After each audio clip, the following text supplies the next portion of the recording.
Welcome to Building Better Businesses. I'm Kristen Dees, founder of Catalyst Consulting, an agency that helps small businesses and entrepreneurs start, grow, and level up their businesses. This podcast will bring you interviews with experts in all things business related. Have questions for a business attorney? We've got answers. How about your health insurance? Got you covered there too. New episodes coming your way every week. Find us on the podcasting platform of your choice.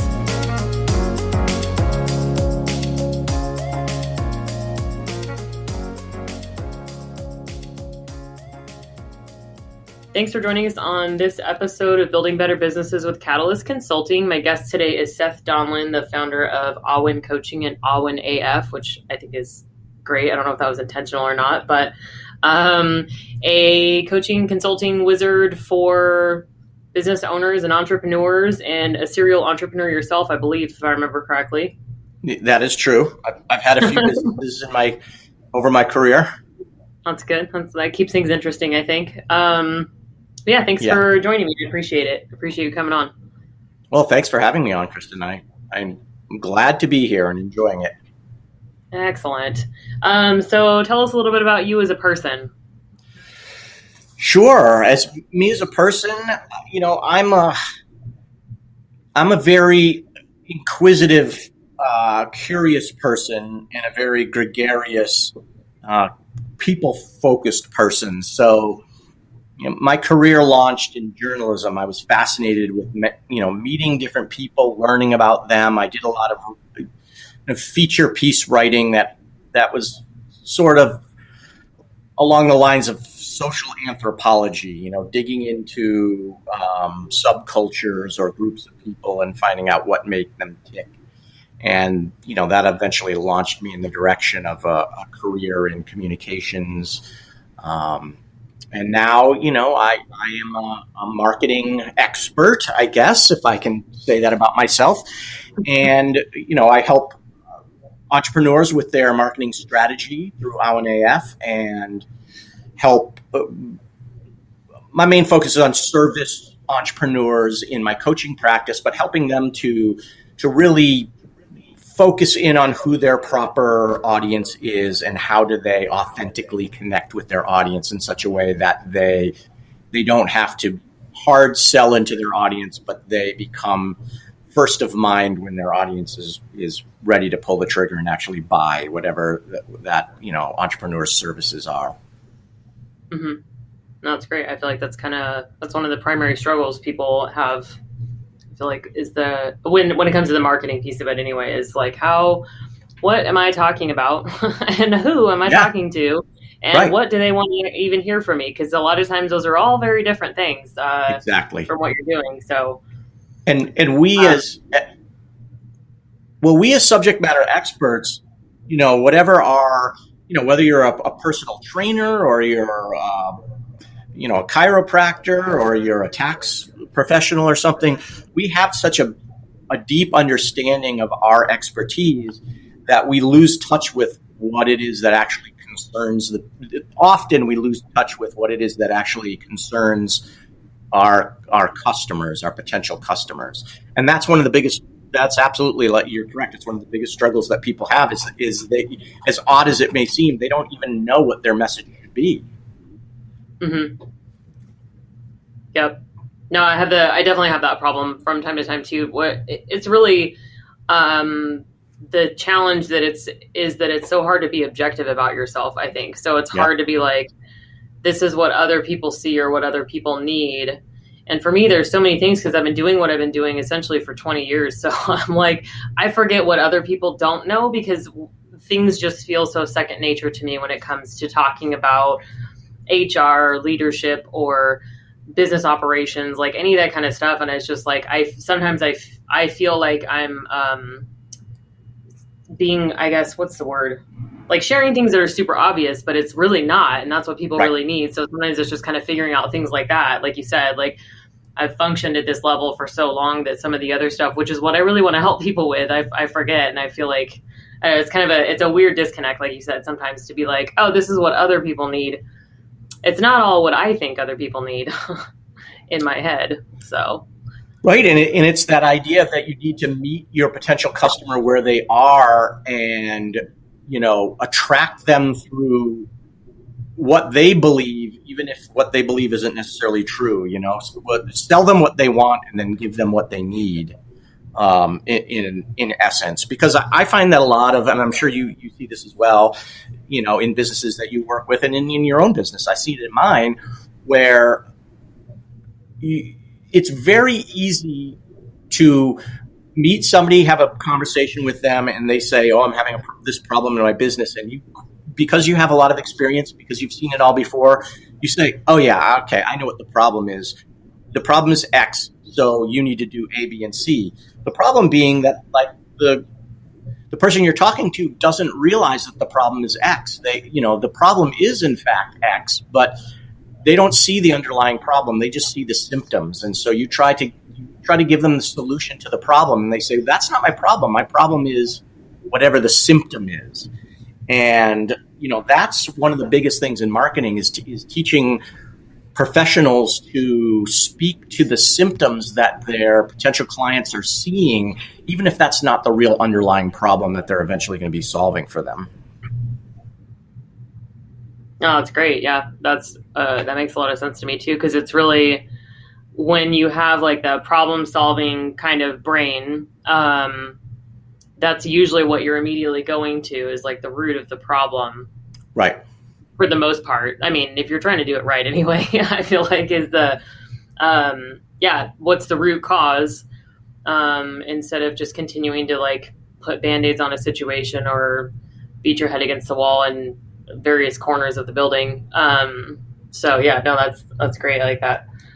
So what you're saying is figuring out what the symptoms are that people are suffering from and talk to them about that, and then provide them with a solution for the actual source of the problem.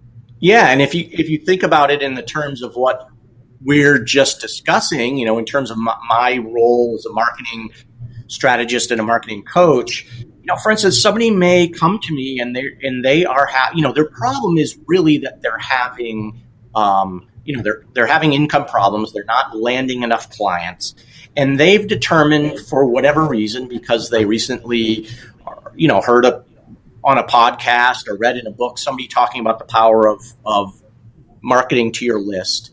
And so they say, I need help putting together an email list, generating a sizable email list, attracting people onto my list. They've got some focus around their list.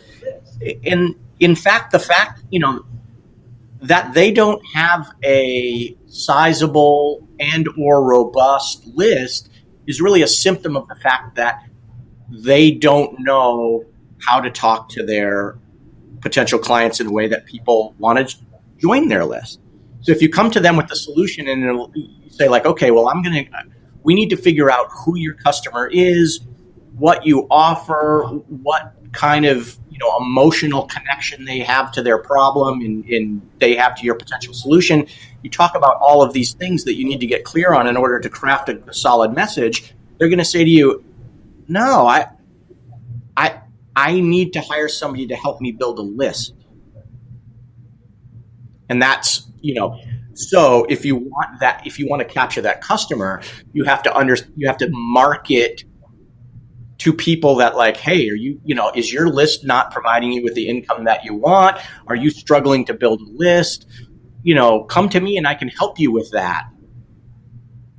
And you explain how you're going to take them from wherever they are, where it sucks and they're really sweating the fact that their business isn't going the way that they want and that their list isn't growing and isn't producing. And you explain to them how you're going to get them to this point where their business is booming and they've got a growing list and their list is producing their money. And you don't talk about what the actual solution is going to be, which is like, we're really going to need to work on your messaging and your understanding of your customer and all these other things.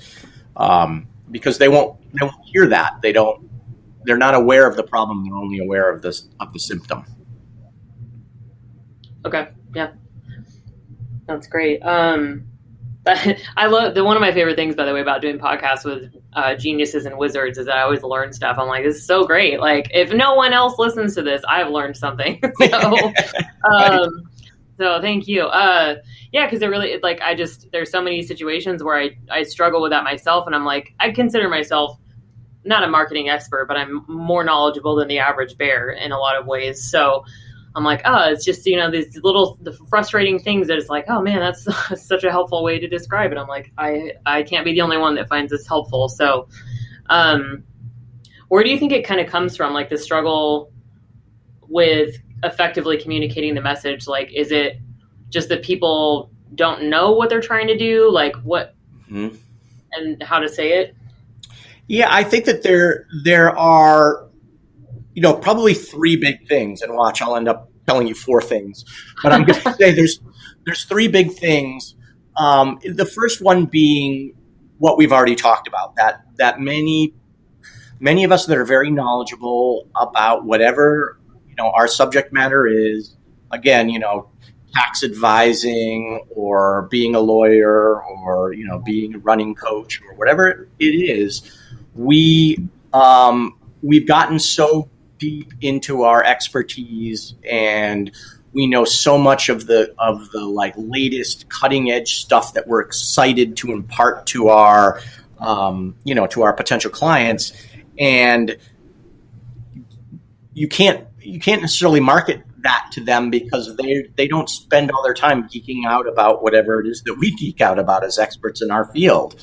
And you've got to be talking to them at the point of their problem that they understand. And again, usually, not all the time, sometimes people are problem aware, but usually people tend to be, particularly earlier on in their journey, they tend to be more symptom aware than problem aware. So you have to talk about the symptoms and explain that the symptoms are really just symptoms of a larger problem, and then you can help them solve the problem. So I think that's one of the first things. The second thing is that people are. It's another thing about being experts. We want to talk about the nitty gritty of our practice, of our expertise. We want to.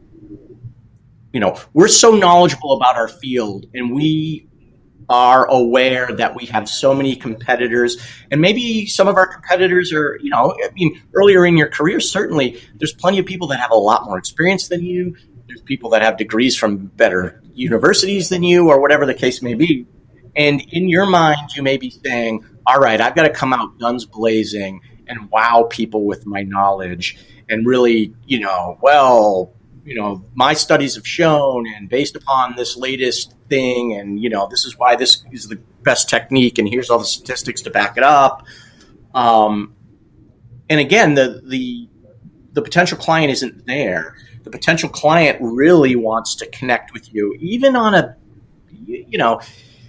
even on something like hiring a plumber, or hiring something that you wouldn't think of as being an emotional decision. Ultimately, we want to work with people that we like and that we have a connection to.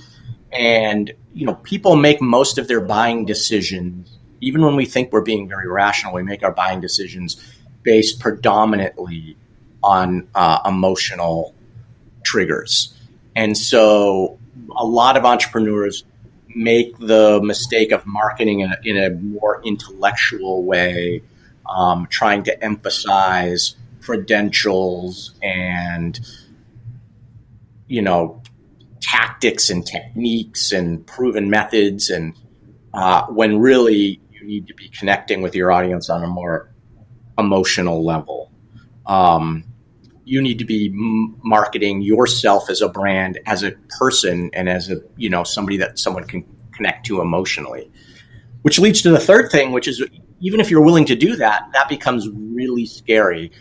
In order to connect with people emotionally, we have to allow ourselves to be vulnerable.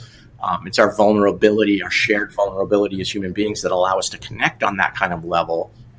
You think about it, if you meet somebody new and you really hit it off, and you start to get closer and closer, whether it's over an afternoon or over the days that you keep being in each other's presence, you probably find in your life,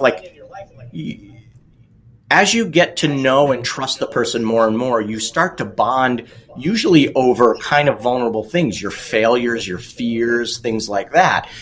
And that's what makes, that's how we build good friends. You start to open up to these people, and it's true. It's the same way in the business world. We need to open up emotionally more. I'm not saying bare your heart and cry, and bleed all over the page or the podcast, but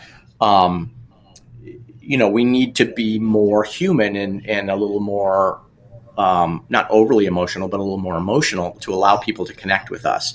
And that is scary and also counter to what many people think. They say business is business. It's unemotional. It's not about personality or people or whatever. And from a marketing standpoint, that's just simply not true.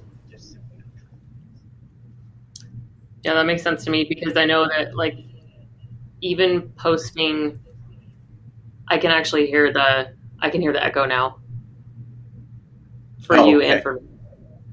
I don't know how. Let's see. Hold on one second. Let me. No, we've got echo cancellation.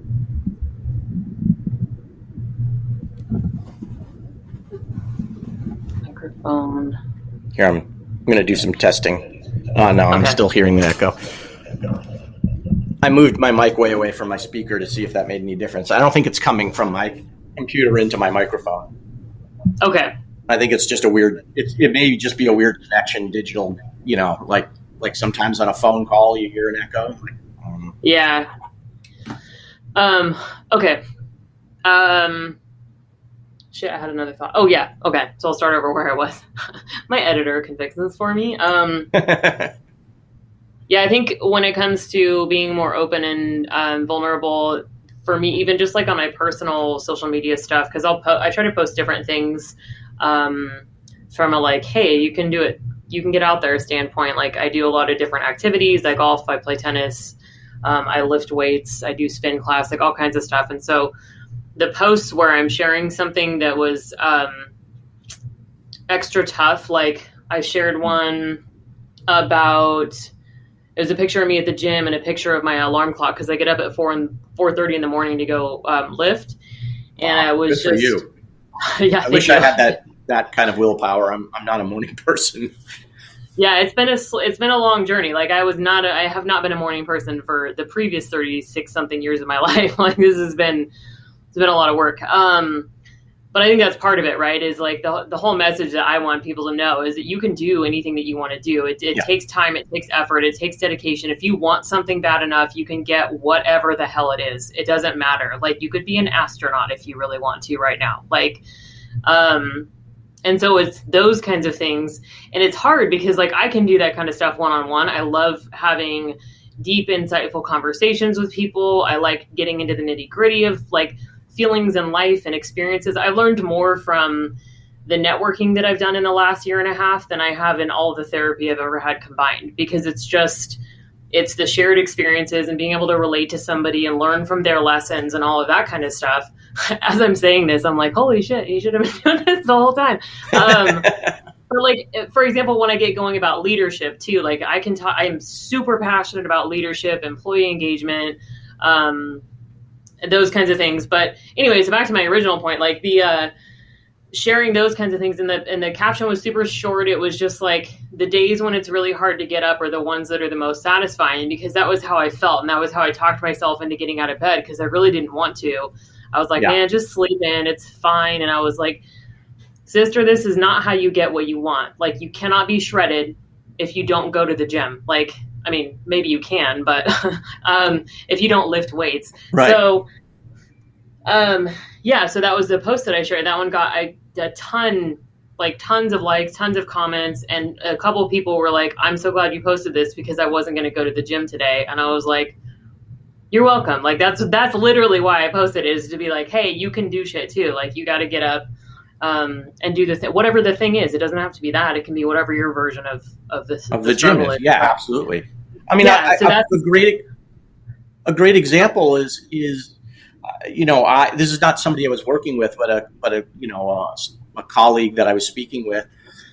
We were talking marketing, and she is a personal trainer. I work with a lot of sport and fitness professionals, and she's a personal trainer. And we were talking about marketing, and I was talking about my,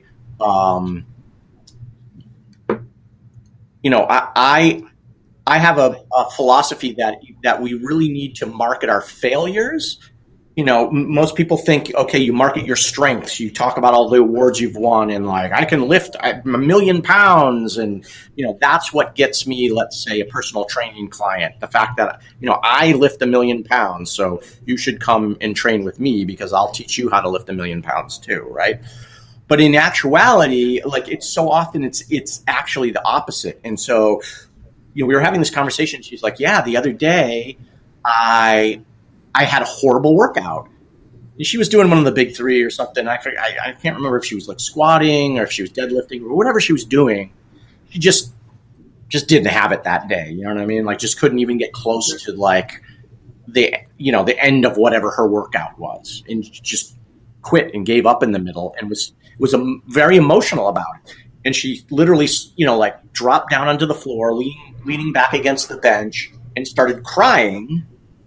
And then God knows how she did it, but she had the presence of mind to actually pull out her phone and snap a picture of herself while she was like, I mean, I'm sure she had kind of finished crying by this point, but like snapped a picture of herself, like basically just having cried because she, just wasn't able to do what she wanted to do in the gym. And she posted that and was basically like, I can't remember now what her, caption was, but clearly the message was like, yeah, even your trainer has days like this, right? Like we're not always lifting 1,000,000 pounds, right? So, and that for her, it just blew up. And it's that kind of, that's what I mean by being emotional. It's not like, you have to get out there and tell the story about how your parents gave you up for adoption and you like felt, abandoned your whole life or whatever. I mean, you could, that might, if that for some reason might have relevance to your customers, or you have the type of customer that like wants to bond on that level, which some people might, if they're like, I don't know, like energy workers, massage therapists, like other therapists, right? That might be something to talk about. But, if you're a personal trainer, that's probably not what you're going to be talking about, but you do want to talk about the days that you failed to lift the weight, and not just barely fail, but like totally fail, like just, feel like a total failure and you break down crying or you have a hissy fit, you're screaming and yelling or whatever, right? Like, roid raging without the roids. And that's what your potential clients want to hear, because that's where your potential clients are.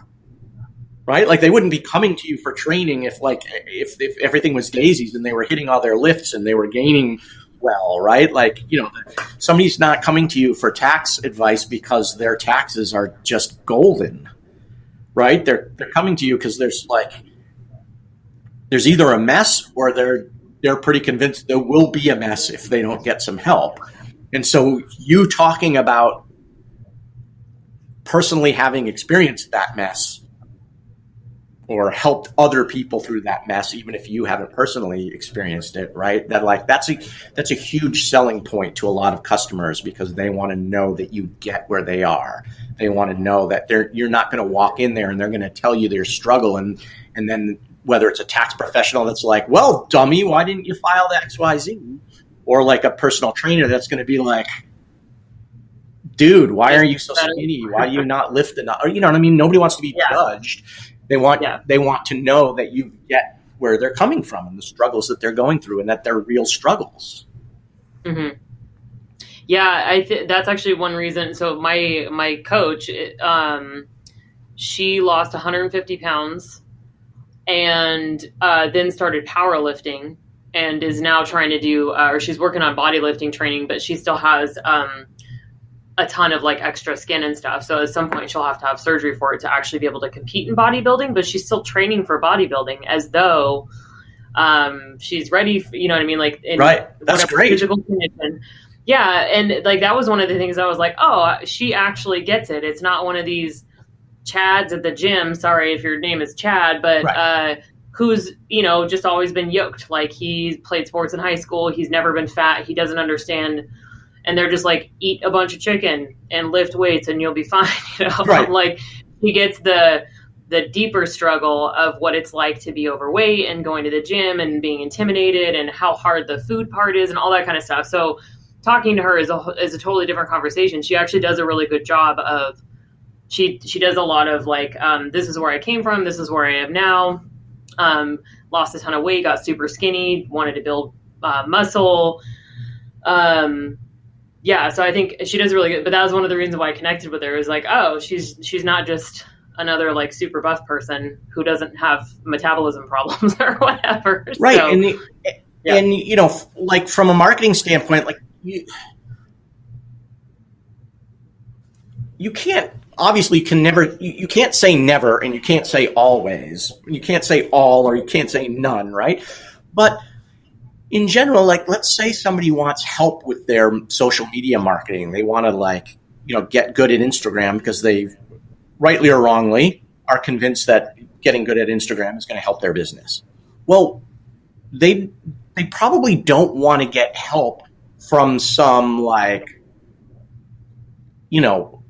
practically could have been a supermodel Instagram influencer that's like, well, yeah, you just take pictures of yourself in a cute top, and then you get a lot of likes, right? Because you're like, well, okay, yeah, but that's not me. Like, that's like, I get it. You're very successful at what you do, but like, you don't understand my struggle, because I'm not just going to, I can put my cutest top on and take pictures of myself, and then it's not going to generate the kind of likes you're getting, right?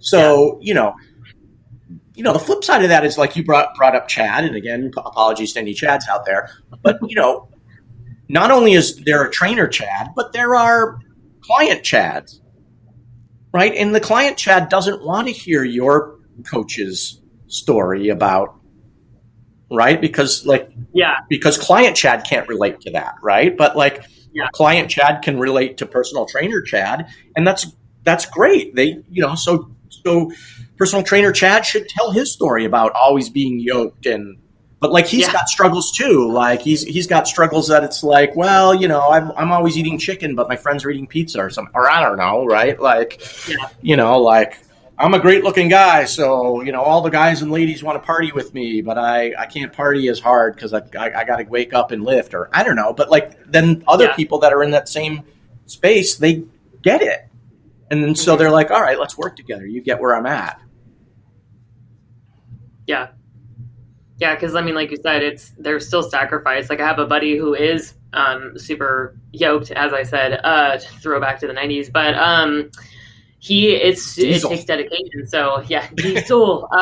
So if he ever quits with particularly his food regimen, he gains weight like that. And so, like, that's one of those things. He's naturally built to just, I mean, he comes from good farm stock, is what he said. He's an ectomorph, so he can gain like. Oh yeah.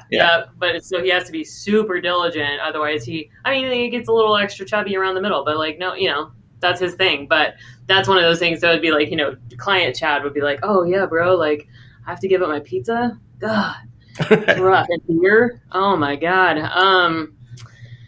But yeah, so how do people kind of figure out what that is? Like, as far as what's their authentic, vulnerable message? Like, where do you kind of start to unravel that for yourself? Yeah, that's a good question. There's a number of ways to get at that. I think one really good way is it's to think in stories. And, as human beings, we have evolved, we have evolved to think in stories, and, look at everything we do, like, not every song, but, songs are stories. Books obviously are stories. Movies are stories. Everything is stories. Gossip is stories. Communication is all built around stories. But then when, I touched on this earlier, then people start talking about their business. They want to get like very technical. Like, they're not trying to be dry, but they want to, like, I'm an expert, so let me kind of show off all my expertise to you. There's no real story to that, right? And so, people start to think about, well, how am I going to be vulnerable? I don't know. How do I where do I start? It's like, okay, well, what kind of stories do you tell? And maybe just figure out the stories that you tell. Like, rather than saying like, okay, well, here's a truth about me. I suffer from depression and anxiety. So I have stories around depression and anxiety. So maybe I'm like, oh, okay, well, maybe I should talk about depression and anxiety. And then I rack my brain for stories around that. Like, that can work. But a better way to do it is just to come up, what are the stories that you tell? What are the stories that you tell when you go to parties? What are the stories that you tell when you go to networking events? What are the stories that you tell when you meet people? What are those stories that you've your friends are like, you never told me that, or, oh, I've heard this one a million times or something. Get them all down, just, vomit them out and get them all down. You don't have to write them, but give them a title or whatever. Write them down on a legal pad or something and come up with as many as you can. And then think about them and, start crossing them out. And you're like, no, I'm not going to, I'm not talking about my parents' divorce. That's just not something I'm going to talk about or something, right? So you get rid of the ones that you're just like, there's no way I'm talking about them. Then you look at the rest of them. What have I got to work with? And then maybe you say, oh, well, depression and anxiety. There's a lot of people that, even if they're not clinically depressed or suffering from generalized anxiety, like, people are anxious about their business. They could probably relate. Like, that could be a point of connection and relation, right?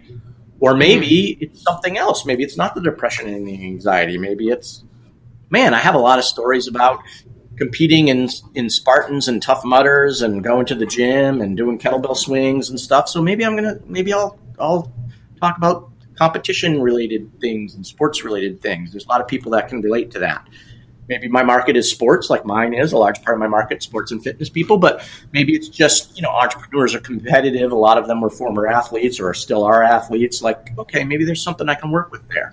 I've got some stories that I can tell. I can tell about the time I cost the team the win because whatever. Or maybe I can talk about the time that I made the shot that, that won us the game. Like, there, you can start mining like the stories of your business life and just of your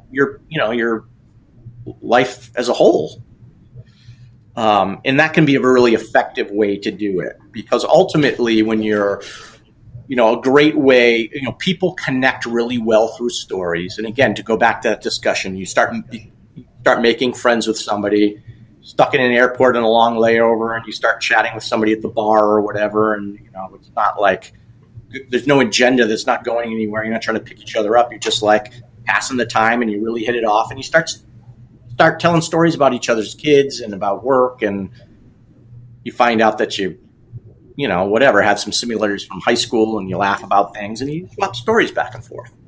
And that's very helpful in marketing and in selling to people. It's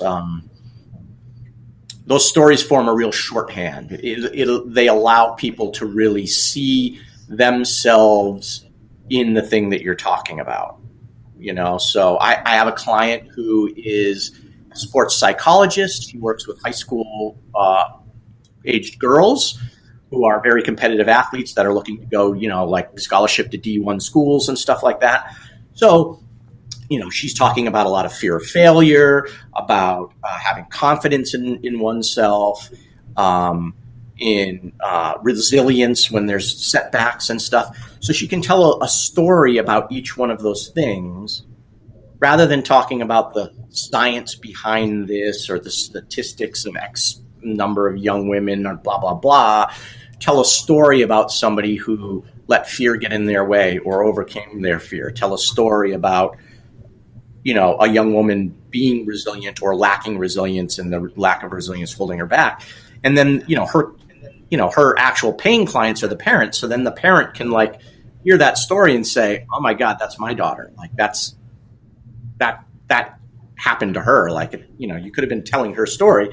That makes them much more likely to want to buy into a program like that. Right now, they're not thinking about the dollars and the cents and the facts and the figures and how long is the program and how many X's do I get and how many Y's do you provide.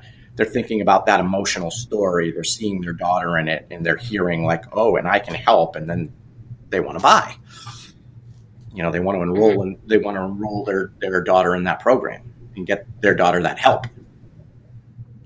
Yeah, I was just thinking that's my most successful, non-sales pitches, I guess, is just telling stories of different clients that I've helped in different ways, pretty much exactly like that, where I'm like, I helped a commercial construction owner do blah, blah, blah. And I explain all the different things. And they're like, oh yeah, that totally makes sense. That sounds like something that I could need, or that I might need help with, or just, yeah, it just kind of depends. Like it's all kind of talking to them, figuring out their story, and then sharing something that relates to them. So like, as you're talking, I'm like, oh, there's so many different ways that I could do this, especially like on social media too, where that's a little bit more challenging for me anyway. Cause again, I get most of my connections like one-on-one, that those kind of conversations always go well because I'm able to tell that person a specific story that connects with them directly. Sure. But then it's just kind of like on the grander scale. And even like when you're talking about, parents relating or anything like that, like that's how, man, if they had taught school with TV shows, I would have learned so much more because I love that stuff. Like the history, I love the stories of the people. And so, God, yeah, I could never remember the dates and like, when something blew up and when ships went to one place from another, like any of that kind of stuff. But it's like, if I read a book or watched a movie or something, everything stands out because it's like you're in the story. So I'm like, right. If I could learn that way. there's a drama and a human element. Mm-hmm. It's just so much of it. I mean, it's one of those things where it's such a simple thing that it doesn't sound useful. But if you can just keep coming back to the human element in your marketing, and I'll give you an example. I told a client that she needed to use more people in her marketing imagery. This is like, that's one of the things like you were talking about. It's like, well, doesn't everybody know that type of thing? Like that's such a kind of low hanging fruit, right? But there's plenty of people that aren't thinking that way. They're using they spent a lot of money having somebody design a fancy logo for them. So they're like really putting their logo out there, or some, abstract thing that like hints at whatever they're a tech company. So it's got some techie looking thing, or they're, whatever. Like, no, like put a person in there, put a person doing the thing that, again, I keep going back to like, it's like, I feel like it is an easy thing that people can relate to, but you go back to the tax consultant. It's like somebody sitting at a desk, like struggling over taxes or something, but you want one of the things about putting a person on there is you want to either be able to see their eyes, or you want to, if there's like multiple people, you want to see them looking at each other. You want to see connection. And so anyway, I tell this client like, okay, so find this type of image and put it on there. She went out, found a great image, put it on there. And then she, I was like, look, drop the opacity back, or put like a darker, like kind of gel effect over it, like in lighting, like put some gray it back so it's not jumping out at you, so that the people can read the important like copy that you've got there, and the name of your program and like who it's for or whatever. And she did that, but the way that she placed the copy, it was right across the person's, this great picture of a person, and then the copy went right across the person's eyes. So it's like you could see it was a face and a person, and you understood what they were doing, but like you couldn't connect with that person because you couldn't look them in the eyes because there were words right across their eyes. Mm-hmm. And, I ended up just saying, there were a few other tweaks that she really needed to make to the things she was working on. And I was like, well, look, just give me your password and let me go in and I'll make the changes. And then I'll explain, like you can see the two, and I'll explain like why I did what I did, because it'll take me a long time to try to like I have to use a lot of words to explain why you need to do what you were doing, right?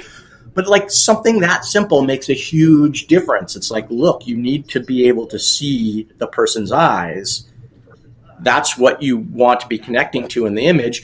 And therefore you should arrange your text in such a way that like the text drives your attention towards those eyes, right? So that like the text is bracketing the eyes, not like this, but like this or whatever, right? So rather than explain that all to her, I did it. And then when she saw it, I was like, do you see what I'm doing? And it's like, she basically got it and explained it to me. But it's so easy to not do those things.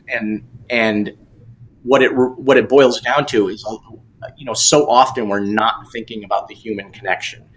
When we're marketing, right, we're selling person to person. People buy from people much more than they buy from companies, right? You're marketing person to person. You're relating person to person.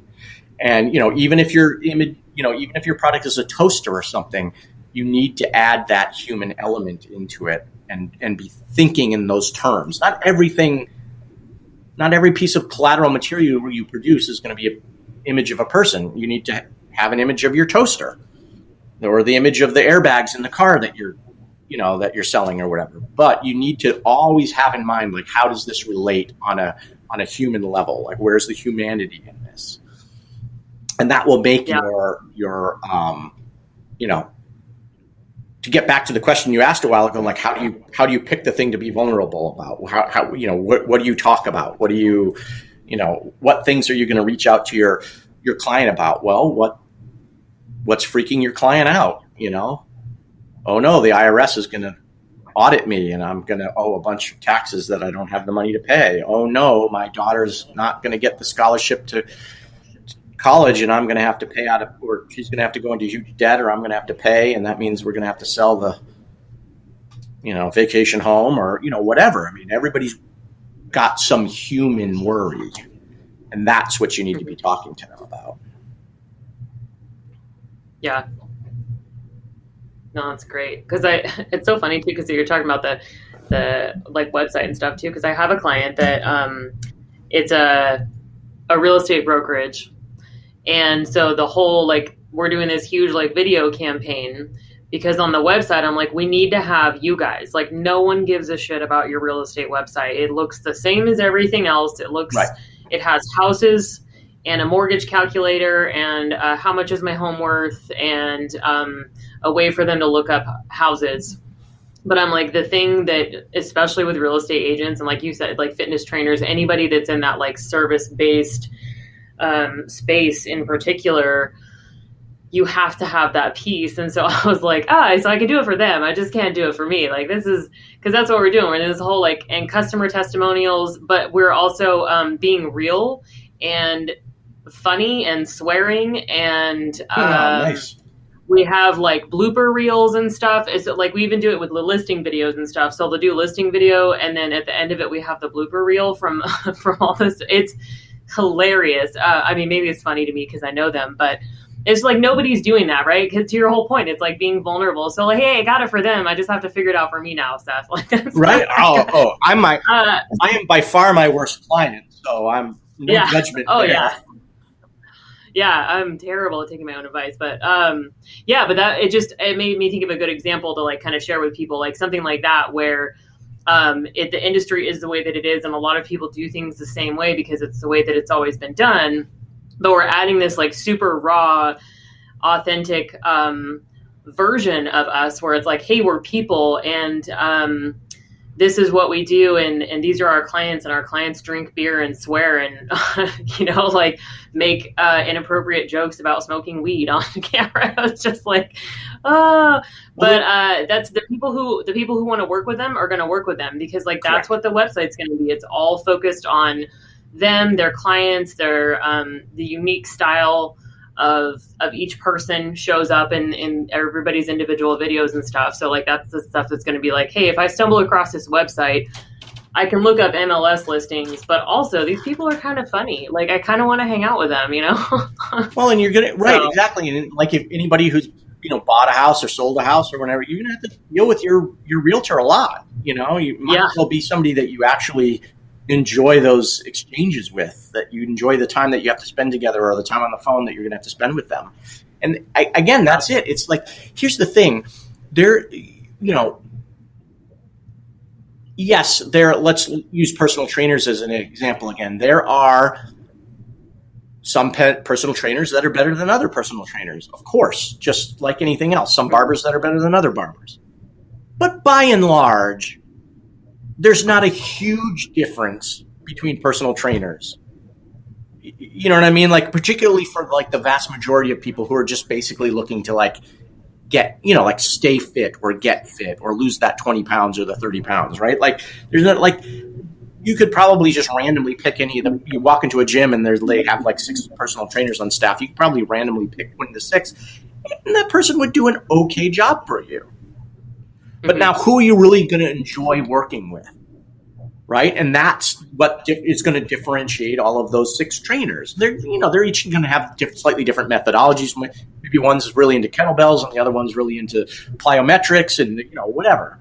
But like the reality is that like, and this is no insult towards personal trainers, same is true of marketers, we're largely interchangeable.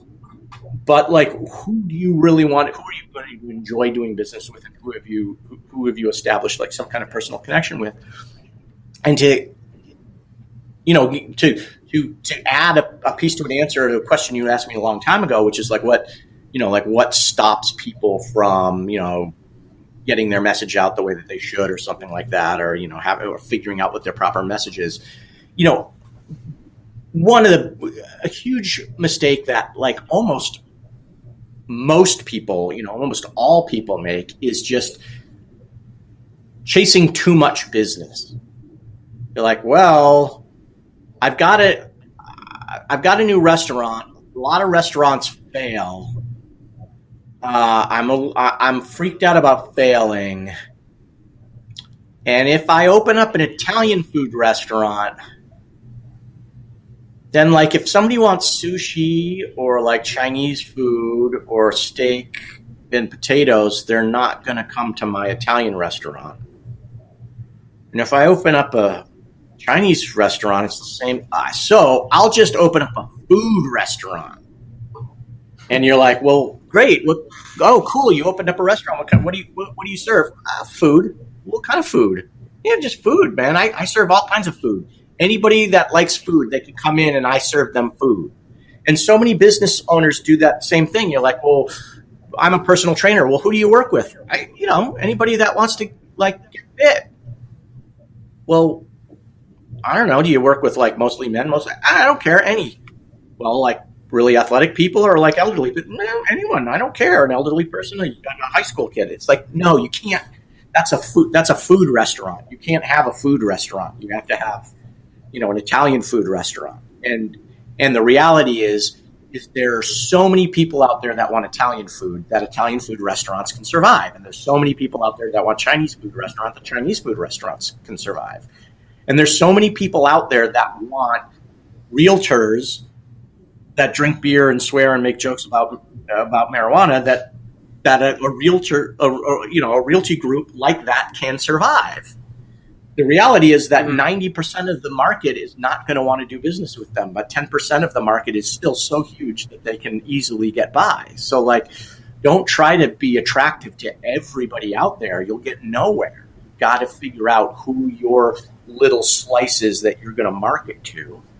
To go back to the example of the sports, a psychologist that I work with, she started out serving 12 to 25-year-olds. And right off the bat, I was like, I don't mean to offend, I'm going to be a lot of criticism early on, but this is all like, meant to be positive criticism. But I was like, come on, 12 to 25-year-olds, I get it. Don't turn any money away. But a 12-year-old athlete and a 25-year-old athlete have absolutely nothing in common. You cannot have a program that appeals to a 12-year-old and a 25-year-old. It's just, think about it for a second. She's like, yeah, you're right. Like when somebody says it to you, you're like, yeah, damn, that makes perfect sense. But almost nobody comes to that conclusion on their own. Because they're like, if a 12-year-old wants to work with me, why wouldn't I take their money? If a 25-year-old wants to work with me, why wouldn't I take their money? Like, well, you would. But you're going to market to you're going to market to high school girls looking to play at a high level in college. And if somebody's like, well, my kid's only in seventh grade, you're like, all right, I'll work with her. I mean, if you want to, if you think she'd be a good fit. And if somebody's in college, you'd be like, okay, sure, I'll take your money. I'll work with you because I know I can help you. But I'm not going to market to you because like it would totally muddy my marketing towards my core target market, which is those high school students. Mm-hmm. Yeah.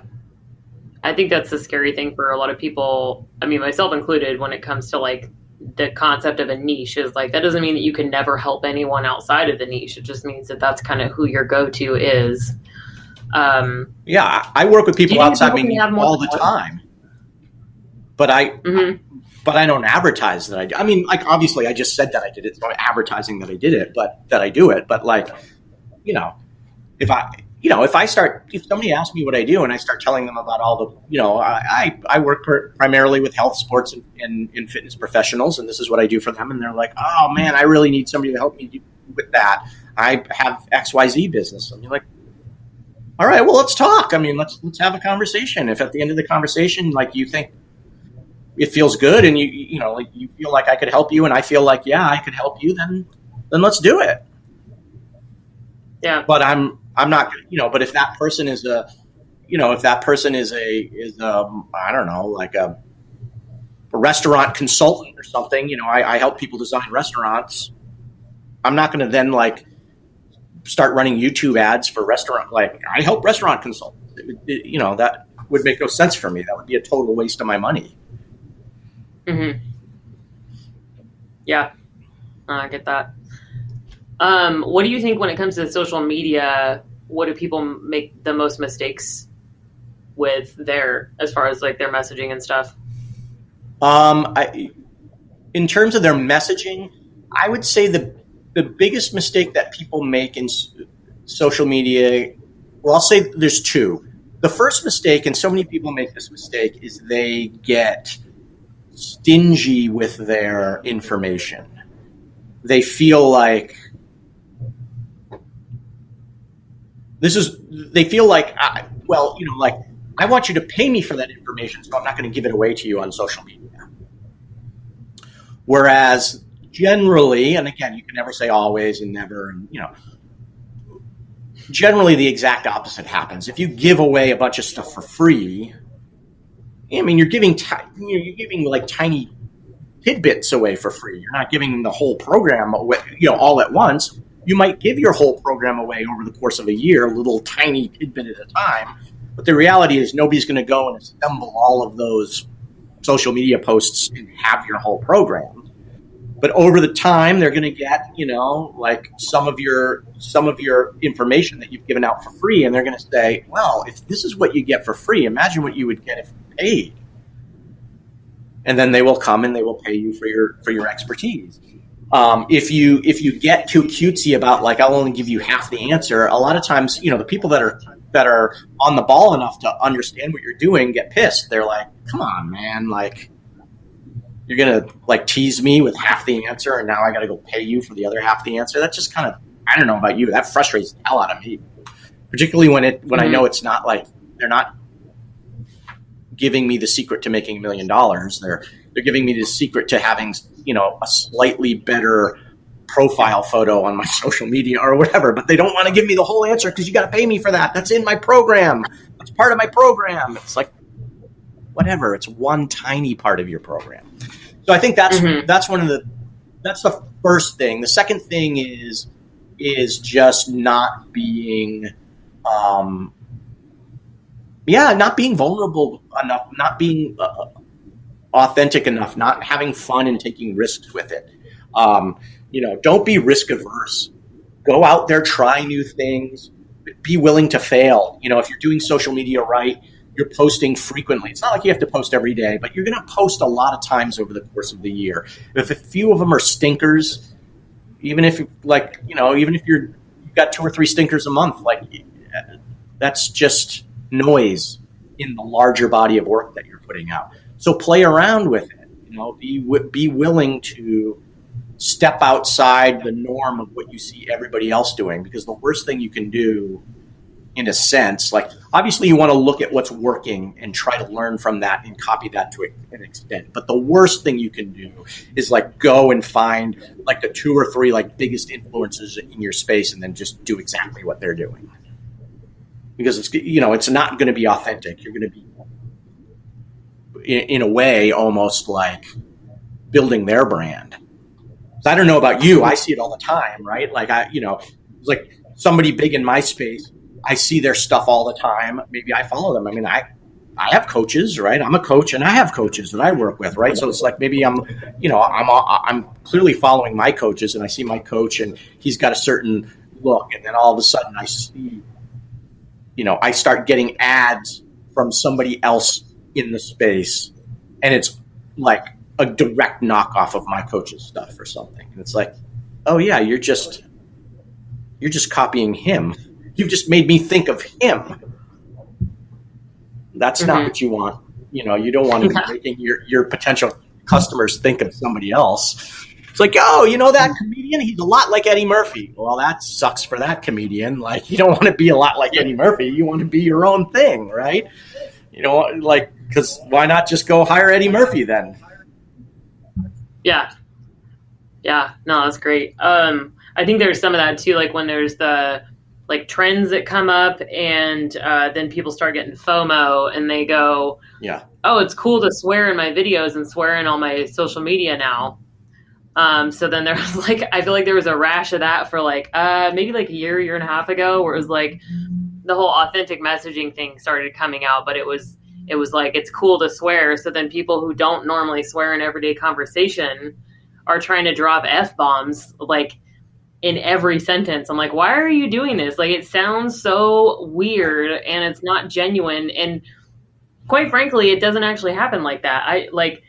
For me, I swear regularly. It's one of my favorite hobbies, but I don't write like that. I'm like, it's a different style of communication. Sure. I swear in video sometimes, but I'm just like, man, like, you're trying too hard. It just seems super fake. And you don't have to say it in every freaking sentence either. Like, it loses the value of the F word. If you just use it all the time, it's not as emphatic. Yeah. And and it works for Gary Vee because that's Gary Vee. Mm-hmm. But if you try to be Gary Vee, all that does is you're like, oh, this person reminds me of Gary Vee, or they're trying too hard to be Gary Vee, and now I'm thinking about Gary Vaynerchuk. So, you haven't helped yourself. Yeah. I mean, I probably can't. I can't afford to work with Gary Vaynerchuk, so maybe you're not going to lose my business to Gary Vee, but like you're not necessarily going to get my business because you've tried to be Gary Vee. Mm-hmm. Yeah, no, that makes sense. I didn't even really think about that. That's probably where it's coming from too, because so many people are doing that. And I think people get so obsessed too with just being like, this is what this person's doing. And so it gets overwhelming, because people will be like, oh, I just saw this. I listened to this podcast from this guy and he says that you have to post 3 times a day. And I was like, I mean, you can. I can tell you from personal experience that you don't have to, and you probably shouldn't, because you're actually going to be super annoying. But it works because that kind of stuff works. Like if you are in people's faces all the time, then yes, they will see your stuff, and eventually some people will buy from you. Right. But I don't think that that's the best way to do it. That's just how my approach, No, and it also depends on what you're posting. If you have real value, I mean, here's another big mistake that I think a lot of people make in their social media, and they make it even, it's even worse when people do, PR. It's like, oh, here's my latest press release. I had carrots for lunch today. And then if you ever worked I worked in agencies that were marketing and PR, and then the client is like, yeah, so go get me some news stories about the fact that we had carrots for lunch today. And you're like, nobody cares. That's not the only person that cares that you had carrots for lunch today is like you and maybe your doctor and your mom. Now, if there's like, if you are like a private school headmaster and like we can show that like suddenly it's a trend for all private school headmasters to have carrots for lunch. Like now there's a story there. Like, look at this is a broader trend. But like you, the individual having carrots is that's a giant nothing burger. And people do that all the time in their social media. Like they post stuff where it's like, I don't care about that. That's not newsworthy. There's no value. You like I'm your follower and your potential client. You've given me new value with your post today. It doesn't even really make me connect with you, like get to know you better, right? But to play the devil's advocate to your point, and I don't recommend that people post 3 times a day. But if you were giving solid value 3 times a day, then hell yeah, post 3 times a day. Because I don't think it would get annoying because anytime, like, first of all, we all know that, like, let's say Facebook, like, only 10% of your followers are going to see your posts. So if you're posting 3 times a day, like maybe 30% of your followers see it, and probably very few of them have seen 2 of them, never mind all 3. But even if they were seeing all 3, like if all 3 of them were good, solid, juicy, valuable content, well, great. But it's annoying when it's like, all right, well, I got to figure out something to do for my 3rd post today. And then that's like the post that your client ends up seeing the 2 like filler posts and they miss the 1 value post that you're posting a day. Don't post something that's not going to add value. And that gets back to what I was saying. It's like, give your stuff away, like actually provide value to people, right? Like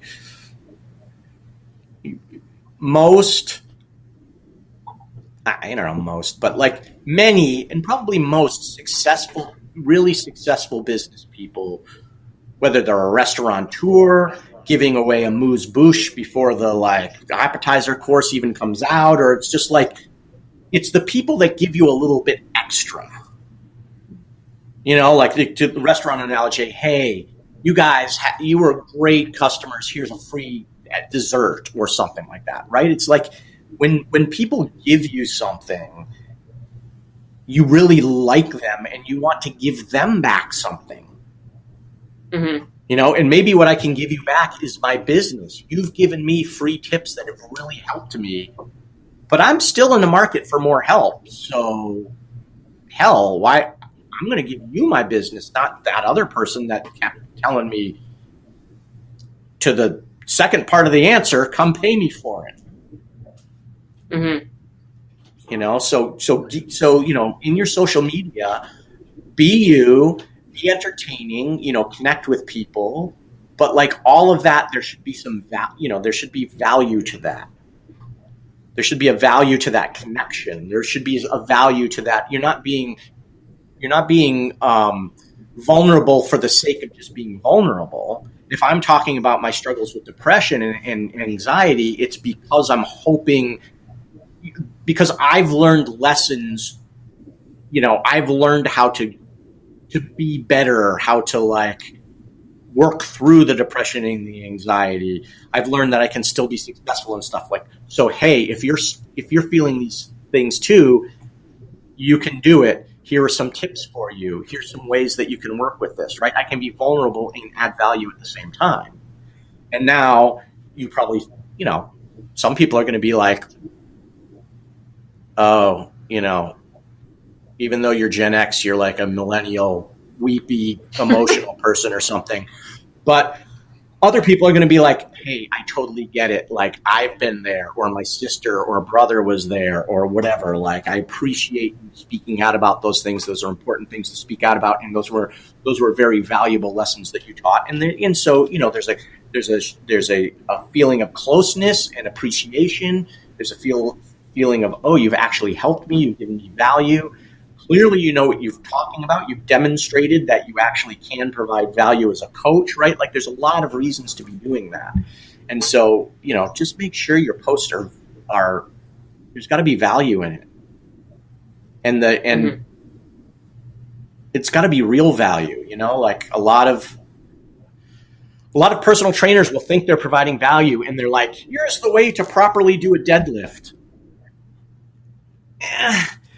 There's, like, I will probably die before I could watch all the YouTube video about how to do a proper deadlift, right? Like I would, I could watch it every waking moment until I finally pass from this earth, and I will never have seen all the how to properly do a deadlift video. So what real value is that if on your like Instagram you've got like, hey, come train with me. I know how to do a proper deadlift. Or I'm doing a military press, but I know how to do a proper deadlift. Like that there's not real value in that. Yeah. Yeah, that makes sense. I think it's kind of like it's just so saturated. And there's also this conversation I've had too with my realtor clients is it's assumed that you know how to do a proper deadlift. So I don't really give a shit that you know how to do a proper deadlift. I would hope that you know how to do a proper deadlift Right. if you're a certified personal trainer. Personal trainer, right?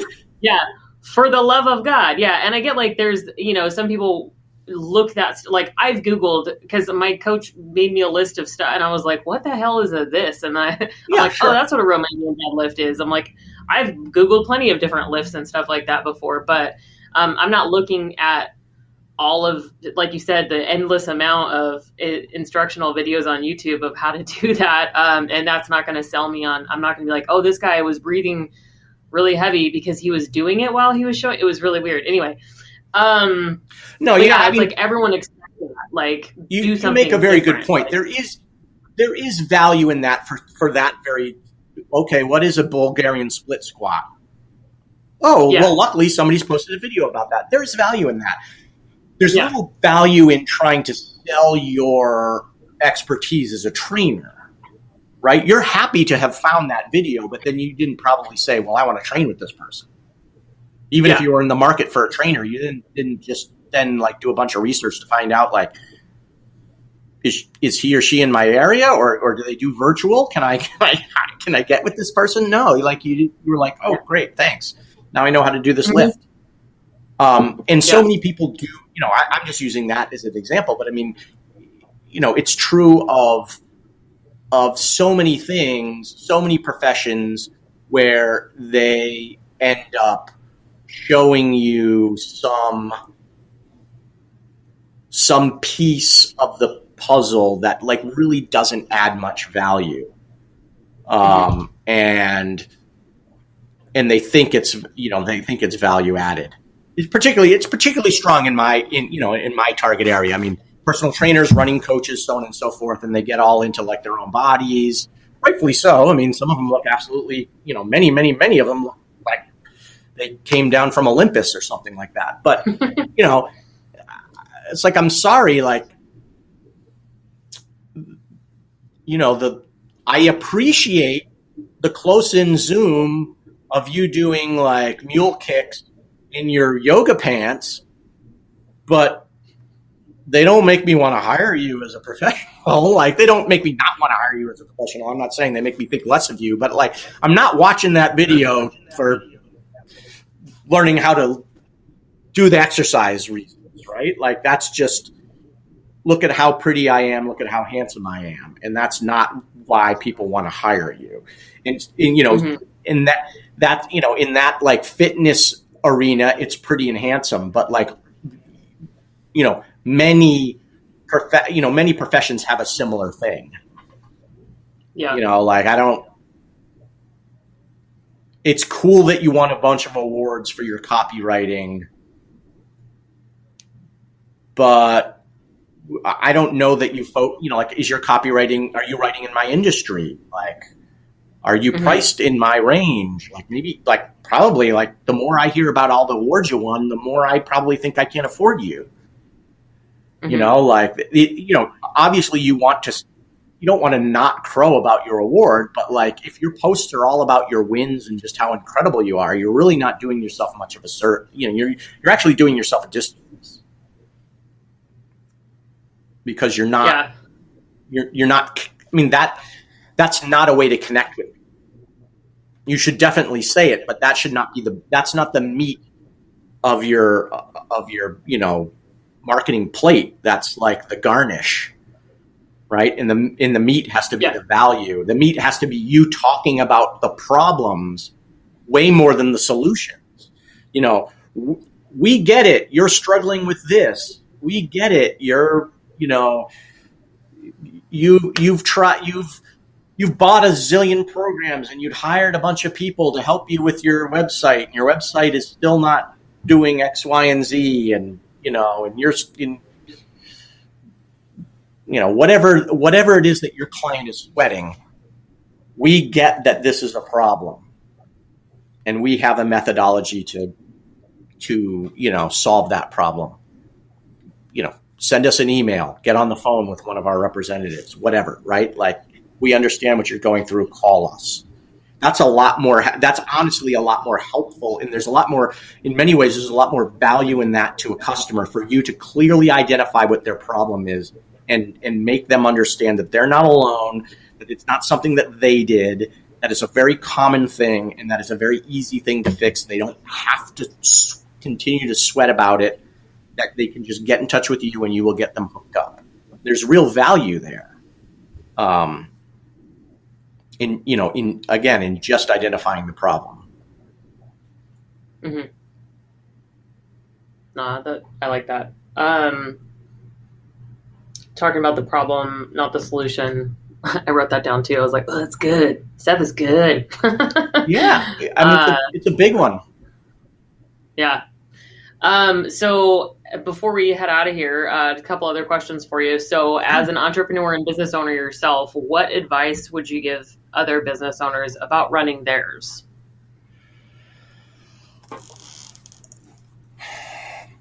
I would say,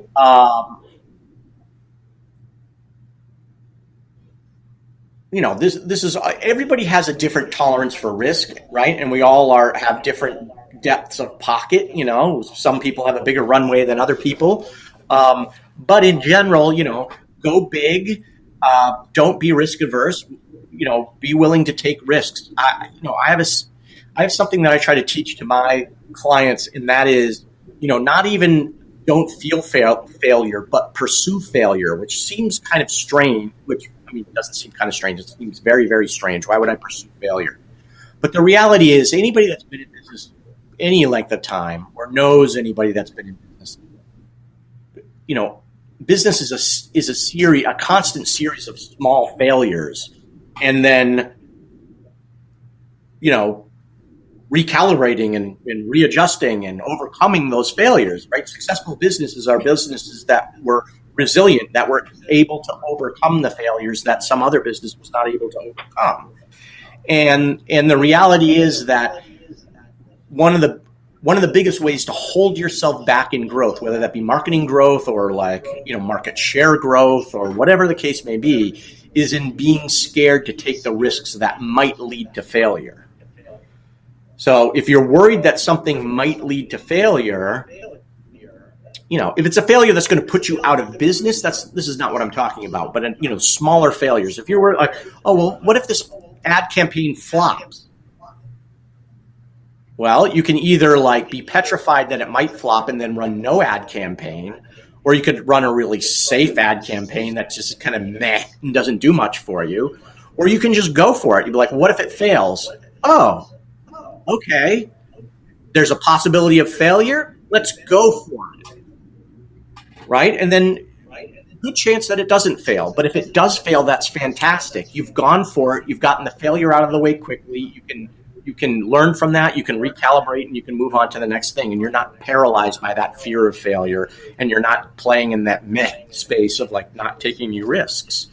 So, you know, push towards those challenging things where you may not succeed, and then let that, you know, that failure, that lack of success, push you, let it fuel your fire to do better the next time, and keep pushing forward. Mm-hmm. No, it's great. Super sage. It's one of the things that keeps people from making progress in very many aspects too. It's like the waiting for the perfect plan or right. The guarantee of success. And it's scary, especially when you're talking about financial investment too. If you're talking about, like, you know, running an ad or something like that and spending the money on your business, it's scary sometimes, but you have to fail. You have to make mistakes. It's like just scientific fact, I guess. It's like Right. statistically you're going to make mistakes, so you might as well just do it and try new things and get out there. Because if you don't, then you'll never know what you could achieve, I think, anyway. So Yeah, well, there's not a perfect through line to this, but I find it interesting that anybody. Obviously, you were talking about lifting weights earlier. You know this. Many people do, even if they're not like super into fitness or athletics. But right, our muscles grow through failure. Right, like your muscles get micro tears, are not able to lift the weight at all, or at least not easily lift the weight, or run the distance, or whatever it may be. Your muscles break down, and then because your muscles have, air quotes, failed, your body says, "Oh, well, we can't survive by continually failing, so we better build these muscles up stronger." And so you progress through failure. If your muscles never develop those micro tears, they would never grow stronger. You would never progress if you weren't failing. And I think most of us know that in a physical sense, but somewhat recent studies, this isn't like cutting edge, but somewhat recent studies have shown that this is exactly the way that the brain works as well. Is that you learn best through failure. And they've done studies that show, like, let's say you're trying to memorize all 50 state capitals or something like that. So you read the list and you study it, you memorize it, and they give you a test like, an hour later or whatever. And you remember however many states. You remember 36 of the state capitals. And then a day later they test you and you remember like 30 of the state capitals or something like that. And, the farther out you go, the more and more you forget, right? But what they've shown is that if instead, like, you study it, and instead of testing you like the next day, they give you long enough to forget a significant portion of it.